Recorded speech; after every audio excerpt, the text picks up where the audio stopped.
C2 Wrestling Podcast is back. CTD Snowden, a huge week in WWE. Last Friday, we had the SmackDown 3 hour change, which is only temporary.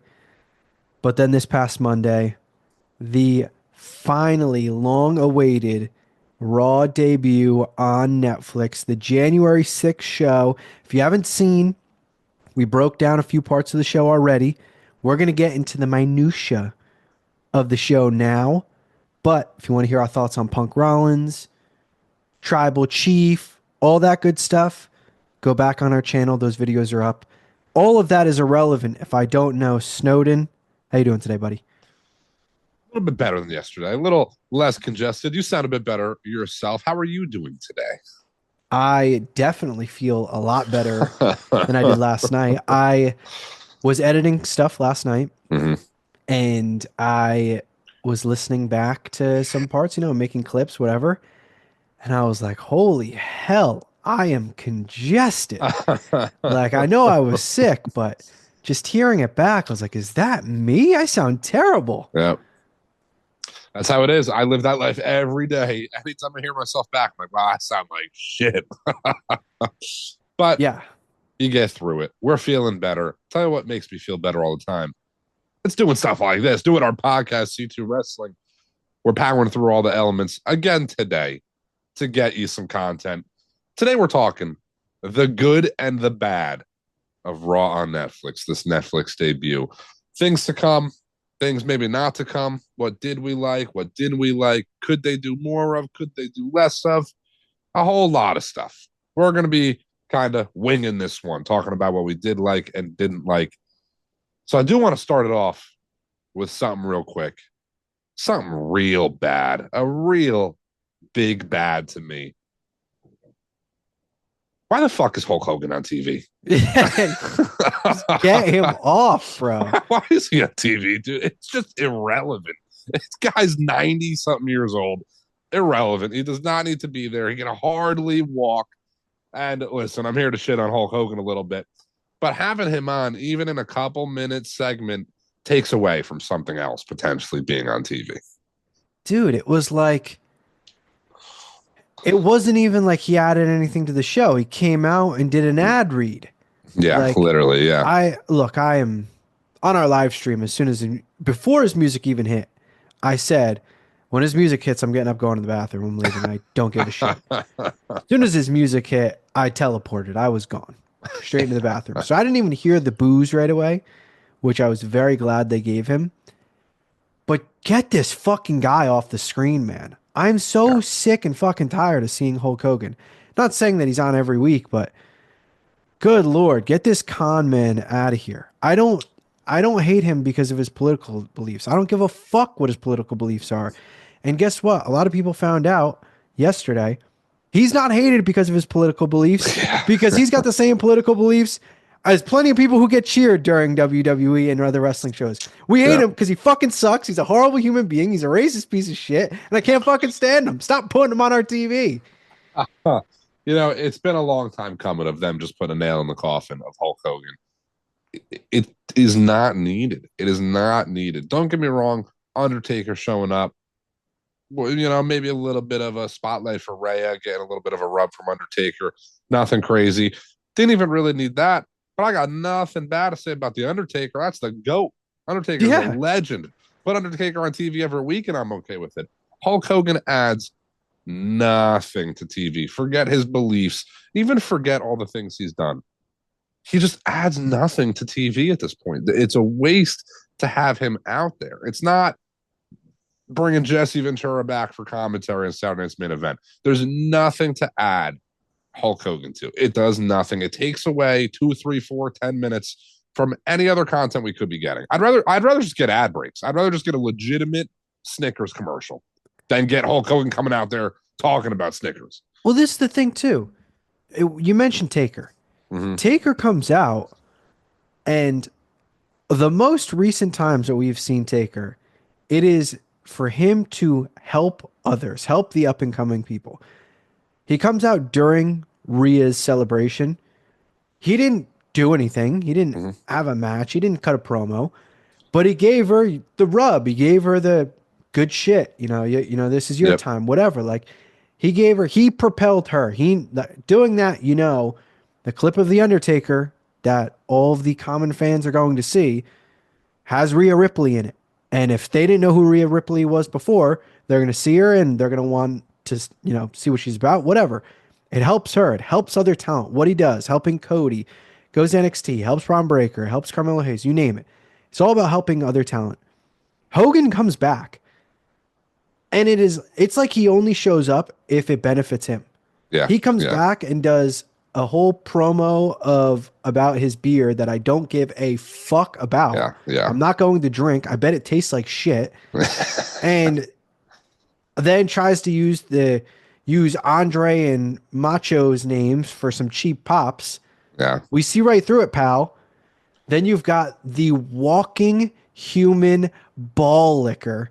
There has never been a man to lick another man's gooch as much as Jimmy Hart licks Hulk Hogan's gooch.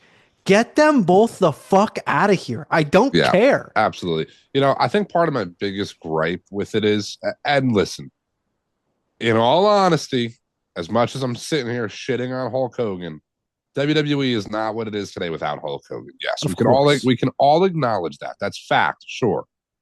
Doesn't mean I don't fucking hate him. I can still dislike the guy.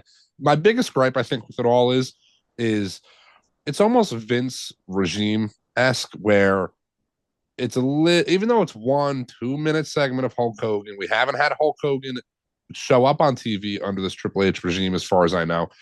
It's just very forced under the idea that it is clear, it is evident nobody gives a fuck. Everybody is booing this guy. There's captions of crowd booing Hulk Hogan, and he's still coming out here trying to cut this real American good guy promo. Oh, back in my day, Macho Man, this, like you said, name dropping people, getting cheap rubs. Nobody cares, but they're really trying to play it off like, oh, it's still the Hulkster. I think Pat McAfee put out a tweet, holy hell, the Hulkster. He doesn't care either, but he's got to tweet that, I'm sure. I just don't like the forced idea that we want this. We don't want this. No. I've never wanted it. Yeah. I've never wanted it less than getting it now. I promise there's going to be positives. There were things I like, Mm-hmm. but there is another glaring negative that I would be remiss to not immediately bring up. Okay. Okay. And it is our duty as C2 Wrestling, as the official Stan account, to not, we got the Hogan hatred out of the way. We have the debut Raw on Netflix. You have a champion in the Ring General. And all he gets is a video package.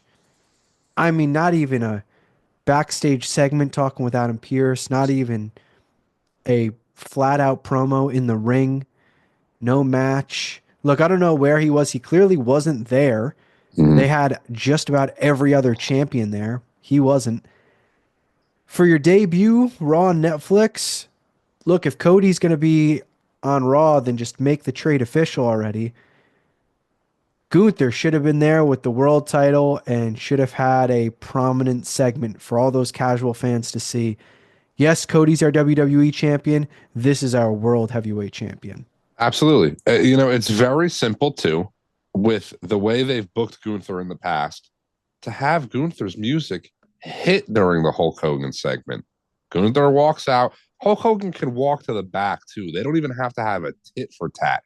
It can just be Gunther interrupting Hulk Hogan, walking down to the ring, shitting on him a little bit, and then cutting a standard promo. It doesn't have to be anything massive, but Gunther absolutely should have been on TV last night. Hell, they could put Gunther in the ring at a table eating a steak dinner every Monday night, and I'm tuned in watching. My eyes are peeled. Gunther is great TV. To not have him on, I feel like you want to showcase your superstars, and that's your superstar right now. One of a few of them, sure, but I figure he's definitely SmackDown bound, so maybe they didn't want to like push him heavy, get people thinking, oh, this guy's going to be on Raw, this guy's going to be on Raw. But to counteract that, like you said, Cody Rhodes, just make the transfer official already. How do you have Cody Rhodes on this Raw, but you don't have him hit like a legitimate entrance, get the whoa from the crowd, it would have been electric. So there's definitely a couple spots where maybe things were fumbled a little bit. And Gunther, that's one of them. Yeah, that was a big miss to me because that is our boy. That is the legend himself. That is C2 Wrestling's 2024 Tui's Men's Wrestler of the Year. And he should have been on in a bigger aspect, but we do love WWE. We do love a lot of things that they do. So I think it's only right that we do get into some positives of the show before we get back to more negatives. I'm not expecting the whole look and presentation to be the same for every week because they were in the Intuit Dome, I think it's called, or Yep. something, and where the Clippers play, which is a crazy arena compared Insane. to the other arenas that they'll be in going forward. I mean, it is brand new, high tech, so I'm not expecting the same level, Mm. but the look and feel of the show, the new graphics, you mentioned the new announce table. Yep. There's, one part of the look a few parts of the look that I didn't like. We'll get to in a minute, but the general overall look, the rebranding of Raw, I should say, I liked. Absolutely. And this dates way back to conversations we've had even pre C2 Wrestling, even before we made this channel official. This dates back to even pre WrestleMania 40. Triple H takes over. We said it countless times. One step at a time. They are not going to fully overhaul everything in one night. If you date back to pre-Mania 40, we still had those ugly tag belts. We still didn't have these really separated brands. We didn't have this new look and feel that we do with these two brands right now.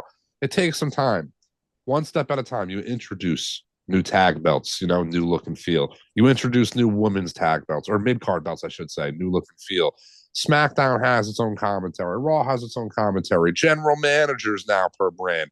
And now we're spicing up entrance music, theme music for the shows, the actual look and feel of the show. It is a new era in wrestling. It really is a new era. There is a very simple standpoint. You are going to be able to look back at the pre new announce table era, the new, the old ring mats, the old everything. There's definitely like a stamp they're putting down to establish this as its own era. It's a Netflix era, as Triple H said. Yeah, and the actual show timing itself, Mm-hmm. it felt longer, just because Yeah. there's less commercials. And if you're watching on a Netflix that's overseas, you don't have actual ad breaks. You're, still seeing the action or seeing interviews, stuff like that. So watching it, yes, like time wise, from 8 p.m. to 11:03, it was only 3 extra minutes of your night, but it felt like there was so much more. I mean, there was only 4 matches, but it felt like I watched. That's not a bad thing. It felt like I watched a 6 hour show. Like it felt like there was so much, and it was the same Mm-hmm. exact time technically. Yeah, I got to comment on that because I've already in, 12 hours plus seen so many anti WWE tribalists, we'll call them online. Oh my God, 4 matches in 3 hours. What is this? Blah, blah, blah, blah, blah. Oh my God, cry me a fucking ocean, not even a river. Get over it. There is more to wrestling than the physical in ring content. Yes, that is a big part of it. Obviously, it's pro wrestling. I want to see Punk and Rollins throw down. I want to see Jay and Drew throw down. But there's more to it. This is only week one. This really, again, is a new era. This feels like a Raw debut. It is a debut on Netflix, but it feels like it's a new brand. Give it a few weeks. They're going to change things. There's going to be more wrestling. There's going to be more stories. There's going to be more promos. We're going to get more of it all. Yeah, we're talking pros and cons here, good things and bad things. Don't get me wrong. And there are some bad things. We're here to acknowledge everything. We are not tribalists. We love WWE. I will for the rest of my life. But I'm going to call out what I like. I'm going to call out what I don't like. But I don't overall think there's really anything to sit here and super cry about, and that's what I've seen a lot online about. There is a side online of people that loved it. And then there's this side that are people are just trying to find things to hate. And I just don't get that mentality. Well, enjoy the show. There's just not much more to say than enjoy the show. What they put out for us last night was all around great, despite a couple. Bad things. Yeah, and look, we're going to call things as we see it. We always Mhm. do. If something's good, we're going to say it's good. If something's not, we're going to say it's not. There's plenty of things that we didn't like that we Mhm. are already getting into or about to get into because we're not delusional. We call it as we see it. If I like Oh, something, also, I don't mean to cut you off. Breaking news. My new referee shirt just shipped. you got two, right? One for me, one for you. Yeah. Well, I got three because I wanted a spare in case I stained mine. Because Yeah. Well, speaking of spare, it looks exactly like a bowling shirt, so it's fitting that you got a spare one. We'll get a little bit more into that in a second. On the actual show matches itself, I mean, next week is like prime example stellar show. that this week, yes, we got some, we got matches Yeah, that got plenty of time. Was it the biggest match card ever? No, but each match got plenty of time. Next week, it's not the big crazy matches, the once in a lifetime feel matches. It's your weekly Raw that has great matches. I mean, there's what, 4 or 5 matches that are announced that are all pretty much bangers. well, let's run through it. And I will say there's a little bit of a con to what we got last night. Is like, yeah, I wish they kept Hulk Hogan off and we got the Pentagon debut last night. Sure, I do. I very much wish that had happened. It's a little bit bigger for a guy of that stature to say debut on such a big show, but it didn't happen. But next week, we get the Pentagon debut versus Chad Gable. We have the women's IC title match, Dakota Kai versus Lyra Valkyria. We have a street fight, Ludwig Kaiser versus Sheamus, who, if you didn't see, signed a 5-year deal. Oh, Sheamus I is did going to be not see. wrestling into his 50s. That's crazy. Love me my What a Shamey. what a So goat. What a goat. he looks Get him great. He get him that doesn't look. IC Yeah, title one of these days. Come on. yeah. But we again got Pentagon debut, women's IC, Sheamus and Ludwig. Definitely missing one here. Didn't they The announce another street one? fight of Damian Priest Oh, Damian versus Priest versus Finn Finn Balor. Balor. That's the street fight. Sorry, I said the Yes. street fight was, yeah, Ludwig and Sheamus. And then the potential New Day versus Ray and mystery partner matchup, which everybody thought was going to be Pentagon. So now that it's not Pentagon, I don't know what So route they're going I there. got a feeling that was the original plan. Mm-hmm. Kofi said in one of the like interviews that he did, he said we were scheduled for a tag match tonight, but we told Triple H that these people didn't deserve us, whatever, Yeah. something like that. So a piece of me thinks they had that originally planned and they Yeah. scrapped it and switched it, and they're gonna have Gable face Penta, and then who knows, maybe that leads to Gable leaving Raw, going to SmackDown It should. because he thought that was unfair, something like that. Who knows? But that is going to be the Penta debut. We did see Penta's mask, and it said Penta. Like we know like it's Yep. him. We know he's coming. That's the beauty, though. Of I was talking to Alec, my best friend, our buddy, Oh, right thanks. Yeah. before. What'd you say? I said, oh, thanks. Yeah. Oh, yeah. Well, Yeah. Um, I was talking to him and I said, like, last night's Raw was good, Hmm. but we get so many good Raws Yeah. that it didn't feel as big just because my standards are higher because of the quality that we get. And next week is a perfect example. You could make an argument top to bottom. Next week's show might be better than this past Monday's show Yeah. from a Raw standpoint because it's going to be the normal Raws that we get that have been damn good. Absolutely. And again, we're always going to tell you how we see it. And if I'm being honest here, the Raw, it was a great Raw last night. It was. It did not live up to the hype of how they promoted it. They really did book it, promote it like this was going to be something's going down. And nothing really went down. We had The Rock. We have, Roman gets the Ulafala. CM Punk beats Rollins. Rhea wins the belt. But nothing like crazy happened. We didn't, Rock didn't even hit a rock bottom. It's not like we got, honestly, the biggest surprise might have been Kevin Owens coming out and stunning Roman Reigns. That was maybe the biggest. Nikki like, Bella holy being in shit. the crowd might have been the biggest surprise. Yeah, the biggest disappointment. But I will, no negative words from me, Nikki. Yeah. Remember that. Yeah. Listen, this is a Gunther Stan account. It's an anti-Bella account too. No, it's a 50% anti-Bella account. You correct yourself. But anyways, there was a lot of pros. There's a lot of cons. I don't want to say there's a lot of cons, but there's a couple things. Again, I referenced Hulk Hogan didn't need to be there. The Rock needed to be there, but The Rock didn't need the whole opening promo. The Rock easily could have just hit his music after the Roman match, come out, put the Ulafala Alam, and then there you go. You got 10 more minutes to do the Pentagon match or whatever it may be. There's definitely some things that could have supplemented there. I do think plans changed a little bit. Like you had said, we didn't get, or we aren't even getting the Kofi and Woods versus Ray match. I have to imagine it was tossed around to have Becky return last night, but they never did that. Maybe that was kind of trumped by Taker coming out. Maybe they wanted to give Rhea that rub a little bit more than having Becky come out and kind of lowball it. I don't really know how to put it, but pros and cons. Again, the bigger pro of all that, all these cons kind of stack up to next week's Raw being electric again. If Pentagon had his debut match last night, sure, he's still on. We're saying last night. Full transparency, it's Tuesday. We're recording the pod on Tuesday. But if Pentagon debuts on Raw, next week, yeah, we still get Pentagon coming out. It's still huge, but it doesn't have maybe the, I gotta see Pentagon's first match. We're getting a women's mid-card title. We're getting a street fight between a feud that has been everlasting and hopefully ends tomorrow, or next week, rather. We don't get that if we got it all last night. So there's more to Raw next week and the week following and following again and so on. There's also, like you mentioned, Becky.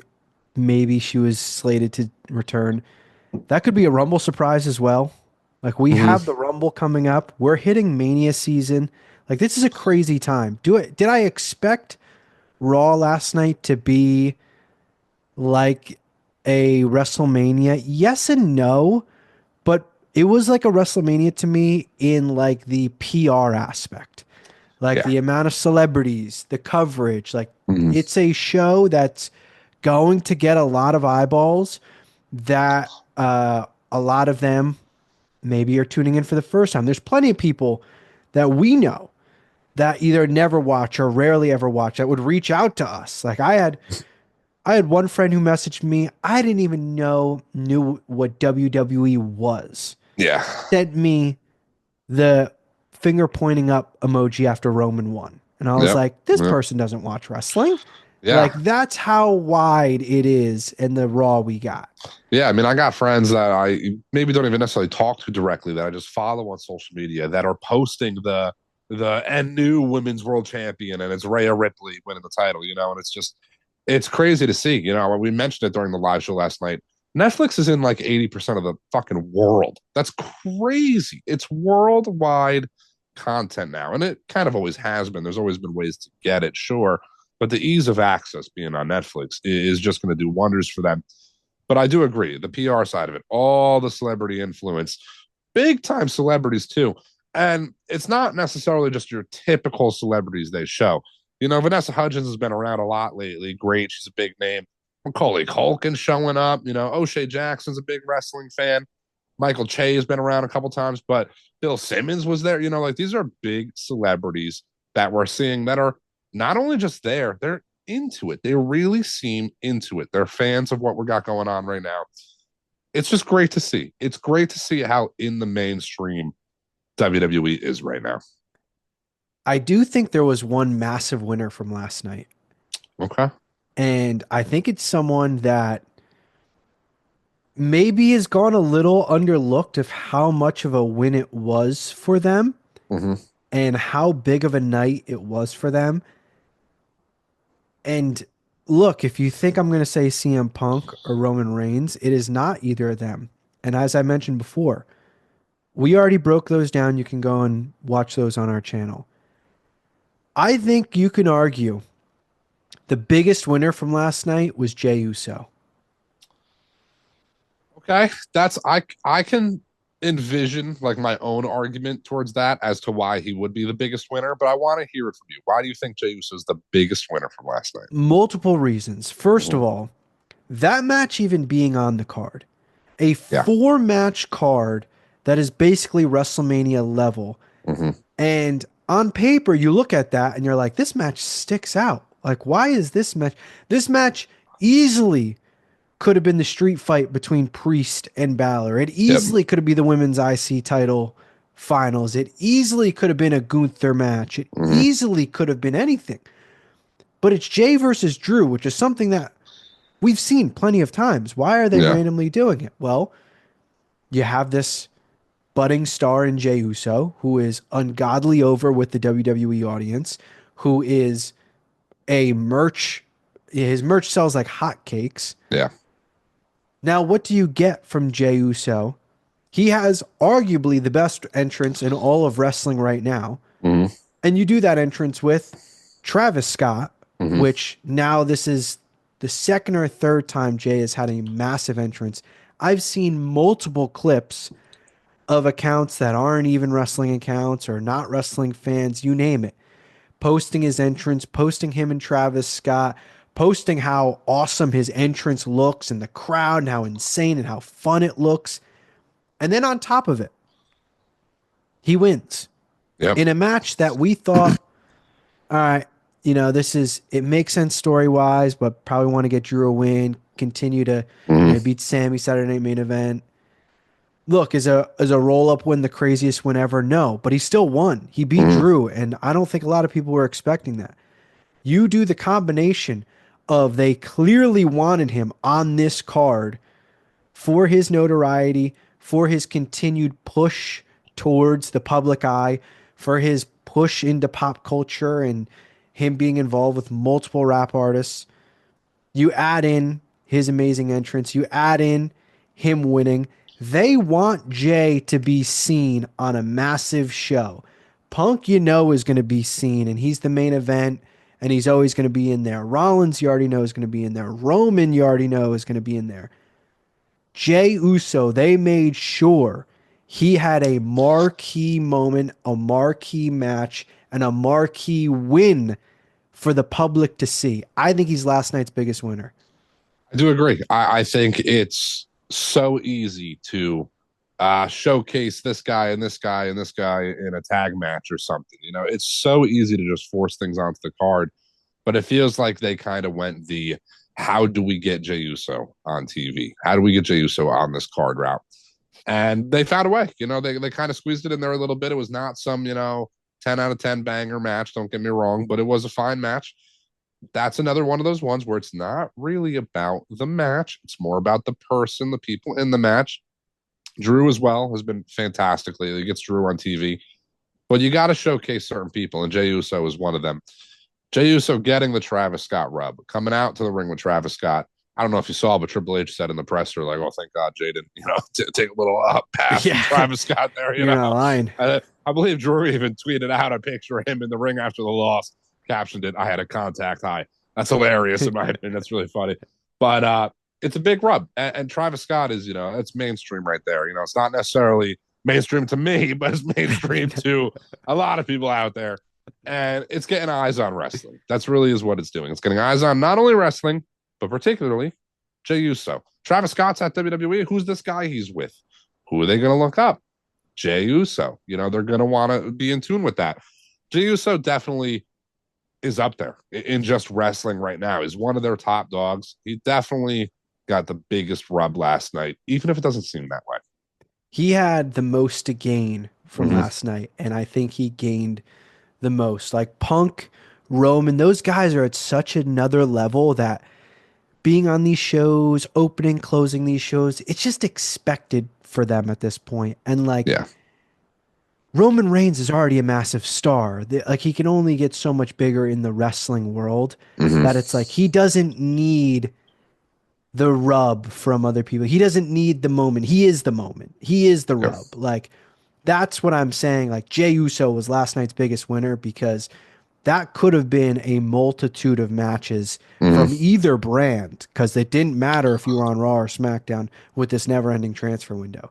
They made sure get Jay on this card, get Jay a win, get him this big moment. So look, I love Jay. Like this is, Yeah. I'm obviously, singing his praises here, but it kind of, not fully, but it kind of makes me buy a little more stock in your thought as the ultimate dark horse for the Rumble. Jay is definitely the dark horse. It is evident that he is the dark horse. I'm not saying Jey Uso 1000% wins the Rumble, but if WWE wanted to turn some eyes, change it up a little bit, give that Rumble win to somebody that is as over as could be, but not expected to win, it's Jey Uso. There's a couple people in the Rumble that are going to be in the Rumble that, are likely to win. The CM Punks, the John Cena's, Roman Reigns, Seth Rollins. That's maybe like your four right there, four most likely. After that, Randy Orton, Kevin Owens, Jey Uso. Like that's maybe the next like tier of people. I think Jey Uso would be the biggest pop possible. I think you get a guy like CM Punk who is beloved right now. If he won the Rumble, the place would erupt. It might literally level the entire city if Jey Uso wins the Rumble. I think that pop could be extreme. I don't expect them to do it, but we're buying a little bit more stock lately with Jey Uso getting these rubs and whatnot. I do have to reference, Jey Uso getting a great rub last night. Definitely the winner of the night. There's another couple people we mentioned that to get Jey Uso on TV. You didn't put Gunther on TV. You didn't put Braun Breaker on TV. You didn't put the tag titles on TV. A couple more cons, we'll say, of things that I would have liked to see. At least they showed Braun Breaker ringside, sure. But how do you not showcase the IC champion or the tag team champions and whatnot? It is a little surprising we didn't get more out of those people last night on Raw. I'm not necessarily opposed to it. I understand why they did it, but that's another one of those things I was hoping to see. I would have loved to see Braun run it back with Chad Gable or something. Why not give them a matchup? Not even just that. At the very least, have all these champions hold their frickin' titles when they're Yeah. ringside. Not Yeah. even Yeah. Cody holding his title when he's ringside. It's like, did everybody have to go through a metal detector before getting to their seats and couldn't Yeah. bring their titles with them? Like that was the oddest of them all. 'Cause look, we talk about it all the time. They do it a lot more ever since the TKO purchase Mm-hmm. with the wrestlers sitting in the crowd, scouting talent, whatever. UFC does it all the time. Their fighters go and watch the show and, go and watch a pay-per-view and they go and show them in the crowd, whatever. WWE started doing that more. They did it a ton last night and not one of them had their titles with them. Like it Mm-hmm. felt weird. Feel like, you know, at the very least Cody would have. That was the oddest one, him not having that title. Yeah. At the very least, Cody would have. It was weird. You feel like you want to, for the casuals, the people that aren't always watching, may not know these people. Oh, Braun Breaker, oh, that guy looks cool. He looks tough. Would look a lot better if he was holding the title. Oh, that's a champion. Man, I got to tune back to see how that guy became champion, whatever else. It just gives more merit to these guys, these girls that are champions, things like that. I do got to bring up, we talked a little bit about the look and feel of the show. If you were watching the live show with us with C2 Wrestling, you probably already heard us talk about it a little bit. So we'll be brief here. The referee shirt sucks. We'll just get that out of the way. Good God. I'd It's rather the guy bad. wear a guinea tee. What about that ring mat? It's not like, look, I have said many times, I don't care about the ads. Yeah. I think actually the Mania ring mat, like Mania, you had ads all over. You had ads on the turnbuckles, and I Yeah. didn't care. Yeah. It's just the type of ads you have and how they look that makes the difference. The Prime bottle looks way better than Fortnite in the middle of the ring. Yeah, absolutely. I don't hate the mat. I actually don't. I do like the black mat. I think it adds some value having ads on it. A lot of these smaller ads, like you kind of see them, but you're not even really like kind of reading them. Again, we watch UFC, so we're kind of used to it in that sense too. But I do agree, the placement of ads and things like that can turn the look a little bit. I'm not crazy on Fortnite being dead center in the ring. I wish you would flip the Netflix and the Fortnite or something. But Agreed. overall, I do think the black mat with the ads and whatnot adds to this new era, this look and feel of it all. It does make it feel a little larger in life, being that they went from no ads to 6 or 7 immediately. It really makes you feel like a lot of these companies and things like that are shelling out for WWE advertisements. The company's bigger than ever right now. So Even if it's disliked, that's fair. It's only great for WWE. I'll end the Matt conversation with one question. Do you prefer the Raw ring mat or the SmackDown ring mat? The SmackDown one. Really? Yeah, you just like the flat blue, no ads? I kind of like Yeah. this black mat. I'm kind of digging it. I like the black. It's just the Fortnite logo in the middle is that bad that I Yeah, that have is to probably, say yeah, that is an I eyesore. It is an eyesore, yeah. yeah, I would much rather the blue. On the topic of ads though, shocking there was no Prime on there. There was no Yeah, not Prime even like bottles. Like ringside. Yeah, yeah. maybe Prime is just now the SmackDown brand, but Logan's Sponsor. on Raw. Yeah, so you would think it would be all over Raw. I mean, Logan's gonna eventually come out on Raw, have a Prime bottle in hand. I'm sure. I'm assuming the PLEs will still have Prime center of the ring. You know, that seemed to be the deal for at least I mean, year from Mania onward. So maybe we'll get a couple more of that. I'm glad they didn't go crazy with the ads. Like I was had a thought that they might run ads like they did at WrestleMania, where the turnbuckles are turned into dude wipes and whatnot. So I'm glad they didn't go to that extent. But I like the look and feel overall. I'm a fan of it so far. To go back to the showing of the people in the crowd, there was a Mm-hmm. negative I have to get to. Okay. It is cool seeing the celebrities. I do like having active wrestlers, retired wrestlers, and stuff in the crowd. I love that. As I mentioned with the UFC, it's a nice touch. Yeah. I don't give a single fuck about these Netflix executives. Yeah. I don't fucking care. Yeah. I don't know who Nobody these people does. are. It is Nobody the does. equivalent to me if I'm watching an NFL game and they're showing Roger Goodell 3 or 4 times. I don't care. I Yeah. don't care. If you watch the NBA, I don't need to see Adam Silver. I think that's his name. Whatever. Like, if it's MLB, I don't need to see Gary Bettman. Mm-hmm. Not like, not saying, or Robert Manfred, whatever. Bettman's the NHL. Not saying that like I don't like these people. It's just I don't need to see it. Like it is weird Mm-hmm. to watch a show and it's like, hey, here's a commissioner, here's an owner. It's like I don't care. I'm here to watch wrestling. Yeah, it definitely felt a little bit like those execs were, patting themselves in the back a little bit Yeah, by being on TV. yeah. It's Talk about definitely a little spraining your weird one. Yeah. shoulder. And it takes 10 seconds to kind of show the execs and move on. So it's not if you kill those segments, listen, it's not saving any time. It's not the biggest deal, but it's not needed either. Yeah, exactly. This is not like, and I know this isn't going to be a weekly thing, Yeah. but it's just like you're already flaunting that you got all these people Yeah. to spend more money than ever, You know, which it's is a funny. very weird thing to do. It's funny because if Raw went to Netflix like 15 years ago, one of the execs would be the Raw general manager for the night or something. Yeah, yeah, Yeah. yeah. The anonymous general manager would have like the Netflix Yeah. on the laptop, and for the match cards, it'd be like the loading screen of And Netflix, and they're in charge. anytime a message came through to the anonymous manager, it would make the Netflix sound the dun, Yeah, yeah, yeah, exactly. Yeah, instead of the do like, yeah, that's got those are dark times. Those are dark times, very dark times. Purple shirt Cena era times. Not great in hindsight, No. but we're into better times now. Yes, and I want to get into something that I liked a lot from Mm-hmm. last night. We talked about the look, the feel, the presentation, the new graphics for showing the upcoming matches and stuff. Incredible. Incredible. Ooh, when they went through for that street fight and there was a rip Oof. of all of the Oof. random weapons, Oof.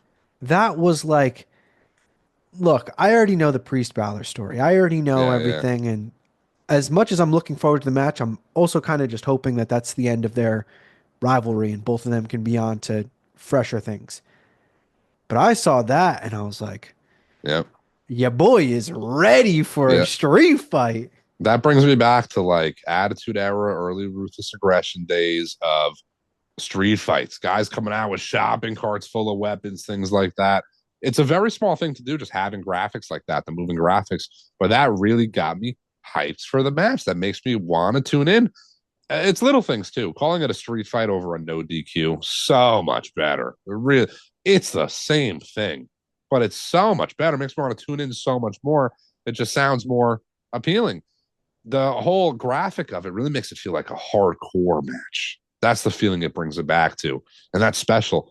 Not only just that graphic, all the moving graphics, the new CM Punk graphic of him standing there. It all looks so fresh. It looks so good.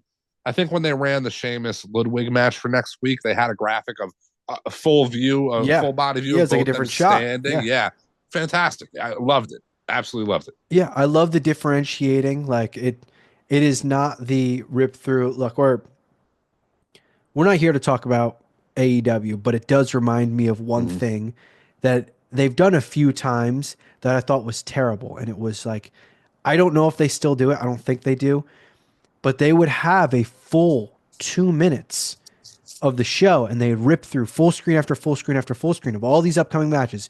Here's this, here's next Wednesday, here's Saturday, here's it. And it's like they would hit, no joke, 15 matches. Yep. And it's like you couldn't even remember one of them. It's just too much.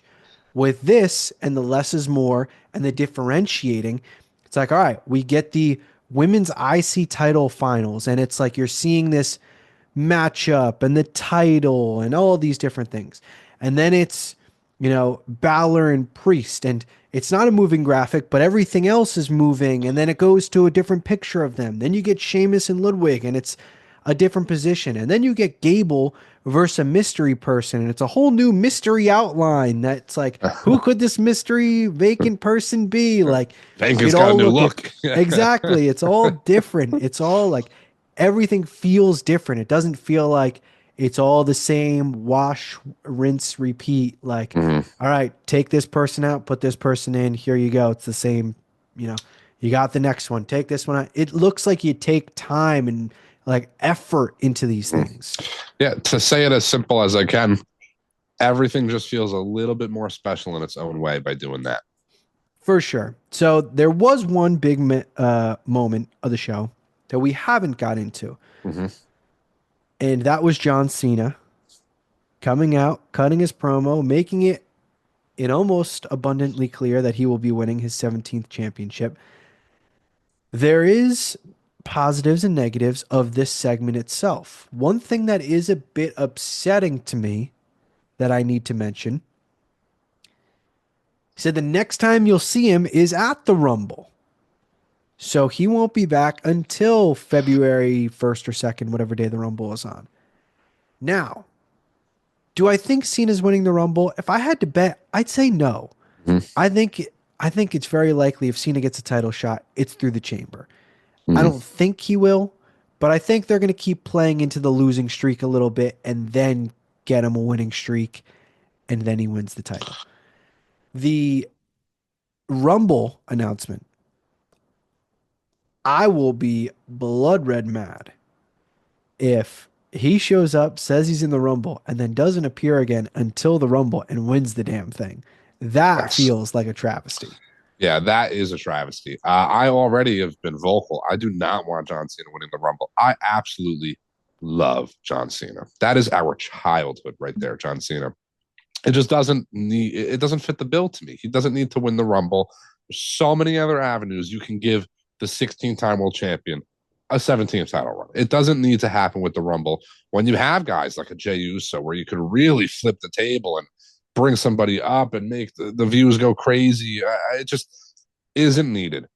John Cena, it's already 1 month out of his 12-month retirement tour, and he's only going to have 2 dates, So I'm sure we're going to maybe get a more deeper John Cena run in the next coming months, sure. But it already is kind of like, man, it's only 2 appearances. I also had the same thought. To show up, say he's in the Rumble, not show up for 3 weeks and win it, makes no sense. Very much leads me to believe that somebody is going to eliminate him in that Rumble, setting up a feud.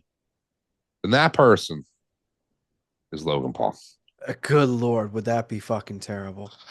I If I'm that's his last Mania match, yes, I yeah, love you, Triple H, but holy yeah. hell, that would be awful. Yeah, I'm not opposed to a Logan Paul John Cena match at all, but not at WrestleMania. That match does not need to happen at But not WrestleMania. at WrestleMania. It does not need to happen there. Logan Paul can do other things. John Cena can do other things.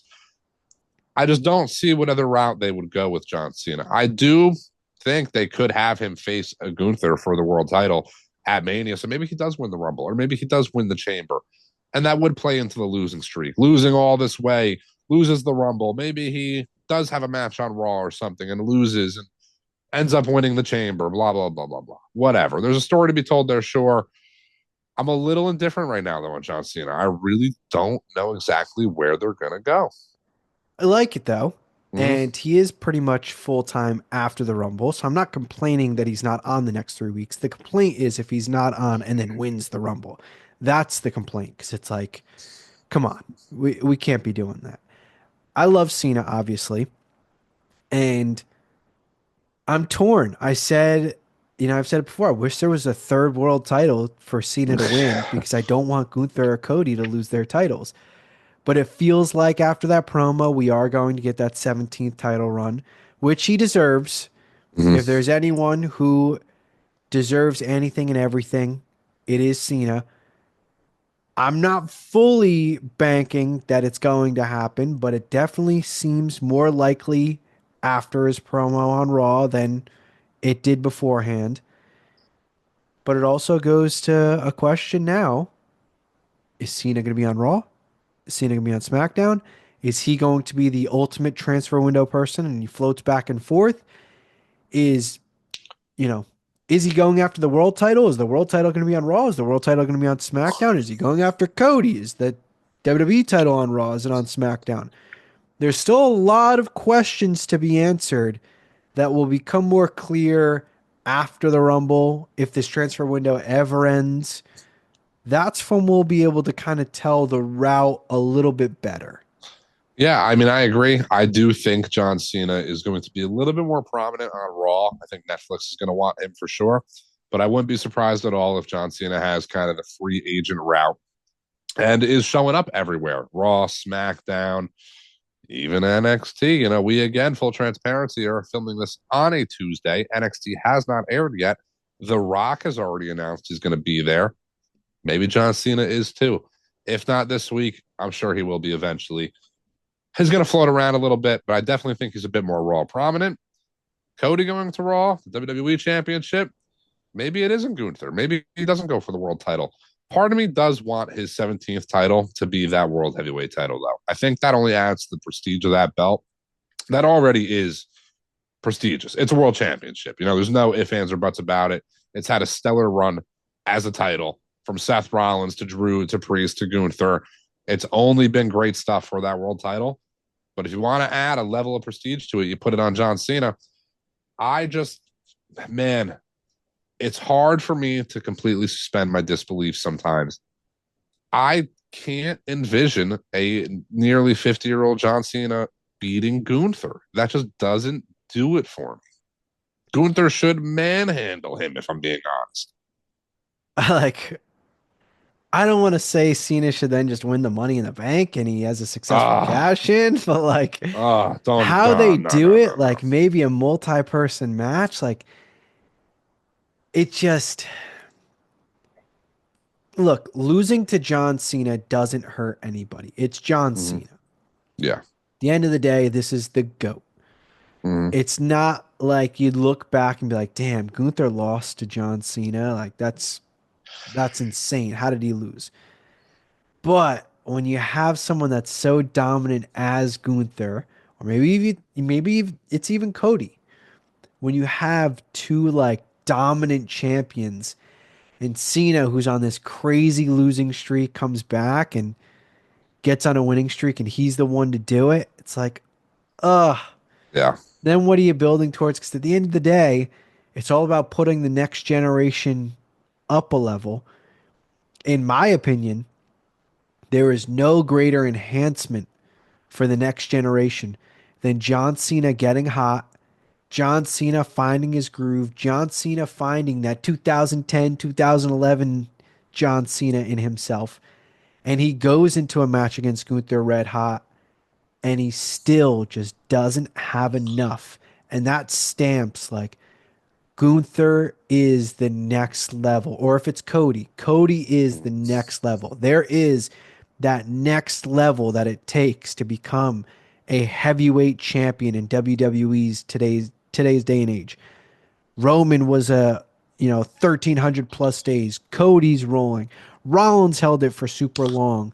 Priest had a decent title run. Gunther, this would establish like to become a heavyweight champion nowadays, you've got to be elite.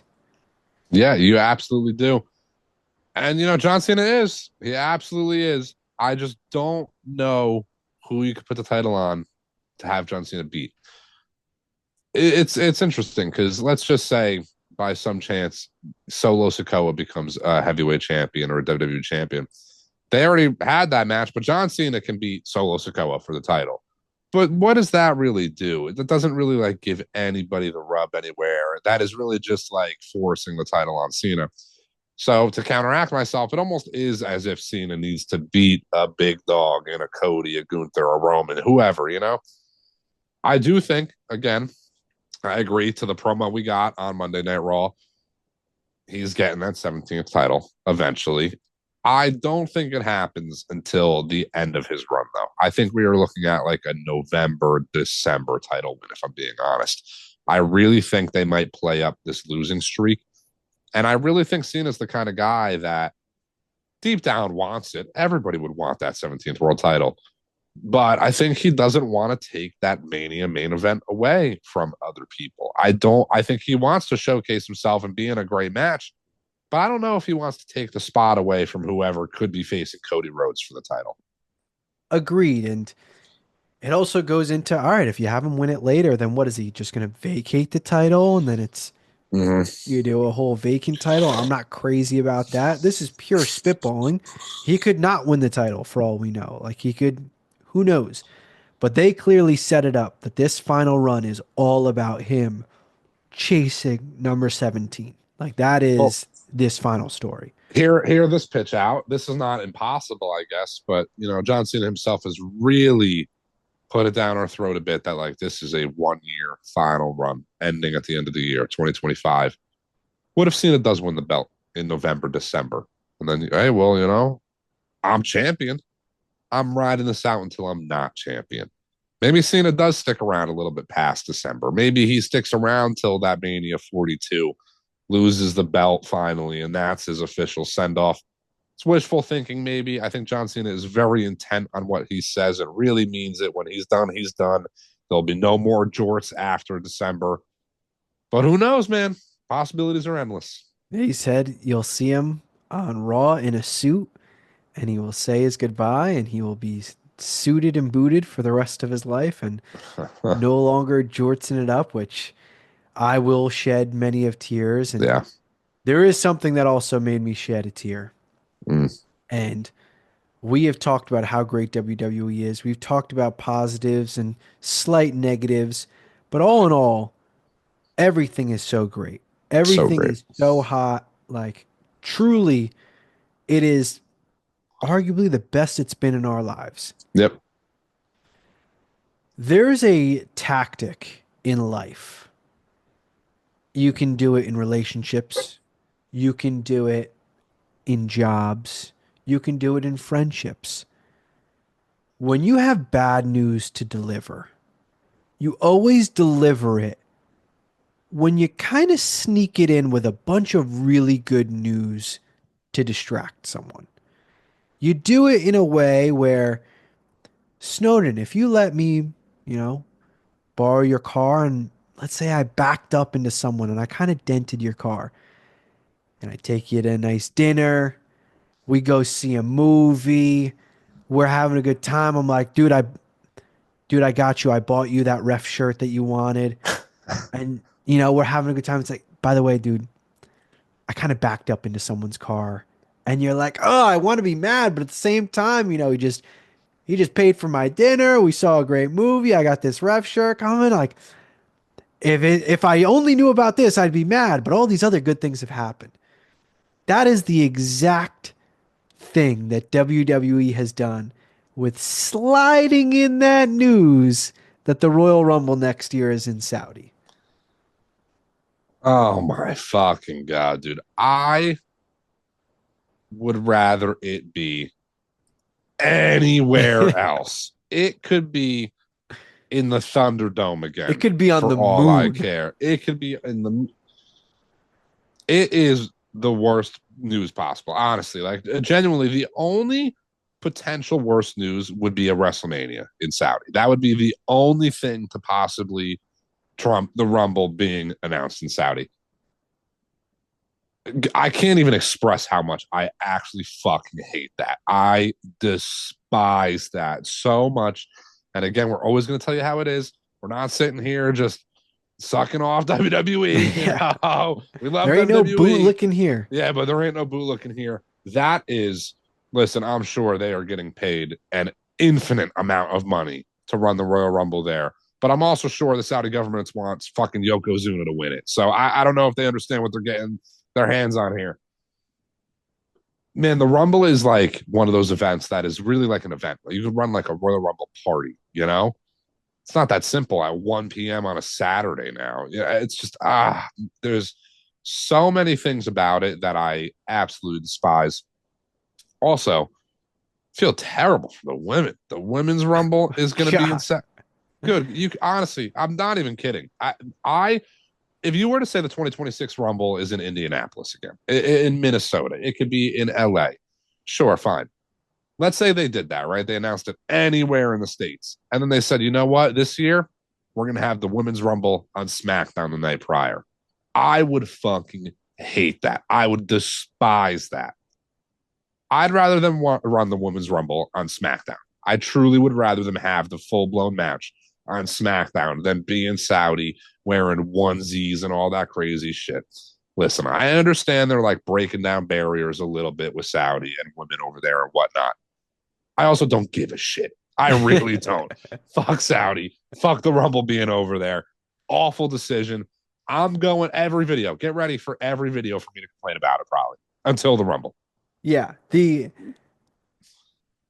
I don't even like when I say the only positive, this isn't like an actual positive, but them being there, if they're gonna do Raw there as well, like they did Mm-hmm. last week or SmackDown, like at least it should be live, I would assume. Well, SmackDown might not be. Yeah. You're probably getting a taped SmackDown now right before the Rumble. The Yep. go home SmackDown is taped. Raw at least would be live because, it's on the network now. But man, I don't mind the shows being overseas where it's like, especially when we're doing stuff for the channel and it's like, oh, sweet. The show is over at 6 p.m. and we're finishing doing work at 8 and I've got the rest of my Saturday night to do whatever the fuck I want. Yeah. Not when it's about 4 or 5 certain pay-per-views. Mm-hmm. Those are the ones where I want them at night. They have the feel at night. It's a spectacle. I revolve my entire day around it. Like the Royal Rumbles. When Royal Rumbles at night, like the entire week leading up to it, I'm just playing Royal Rumbles in my apartment. And the day of the Royal Rumble, I just have old Royal Rumbles playing until I get to Yep. 8 p.m. or 7 p.m., wherever the hell it starts. Now it's like at 1 o'clock, I might wake up early, watch my soccer team play, probably lose, grab lunch, and then the Royal Rumble starts. Like, I hate that. I hate that Hate it. so much. I honestly, I genuinely can't even express how much I despise it. I really, really, really despise it. I do have to say, No this CM is, Punk as well. yeah, I was going to bring that up actually. There's going to be some people that won't go over there. So I guess we're not getting CM Punk involved in that Rumble, things like that. And rightfully so. I ain't going there either. So I get it. That's why I'm saying this. Yeah, yeah. Now, we got some time. We're over a year out barely from this Royal Rumble in Saudi. So these are, bold predictions. We've done a video on bold predictions in the past.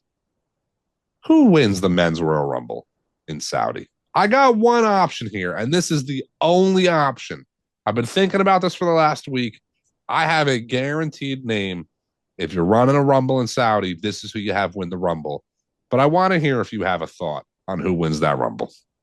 Sammy was the first one that came to mind. That is the only name that comes to mind. Who else wins that Rumble in Saudi but Sami Zayn? What rub does anyone get out of winning that Rumble? Yeah, great. Like they get a Mania match, all this, blah, blah, blah, blah, blah. Who else but Sammy to win in Saudi? If you really want like a moment, not even for the Saudi fans there, don't care. But for like the internet, seeing a guy like Sami Zayn, the pop, winning the Rumble with the fans around him in Saudi would do numbers, I'm sure. maybe that's their idea here. I do got to say, though, on top of that, I feel awful for other overseas fans, like the fans in London and all these other countries, things like that. How did they not get a Rumble before Saudi? That's crazy. Dude, England fans have to be pissed. Like, Pissed. the fans of Lyon, France, Italy, Yeah. whatever, like Yeah. you get the WWE raving about how great your crowd is, how awesome a spectacle you made it, and you're asking for these big events, and they're like, you'll get a backlash and you'll like it. like, Yeah. like Yeah. Yeah. that just Now, sucks. it really does come down to, and listen, I don't work for WWE. I don't know the fine or the like the fine details of it all, but it's that blood money. Saudi's got that money. They're pouring It's on out the the Raw ring bank. mat. Yeah, they are just unloading the money for a Chris Benoit Rumble win or whatever they're asking for this year. Yeah. They've had some crazy requests in the past. That's a little bit of my fear, though, too, is are they not only booking the Rumble for Saudi, are they asking for something over there? Do they want a specific thing that WWE maybe caves and gives because they're getting paid so much money to be These over fucks there? might ask for Hogan to win. Well, we're canceling C2 if that happens. C2's done. If that happens, there's no more C2 wrestling. There's no point having a channel anymore. Flair said he's got one more match in him. It might be the fucking Rumble I in Saudi. really hope it's against Bronson Reed. I really hope it's against Big Bronson Reed and we get 19 tsunamis or something.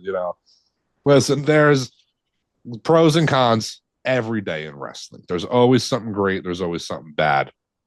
There hasn't been something that bad in a while, to be honest. There really hasn't. There's a lot of shit under that Vince regime. There's a small time frame where people thought WWE was selling to the Saudi government. That would have been bad.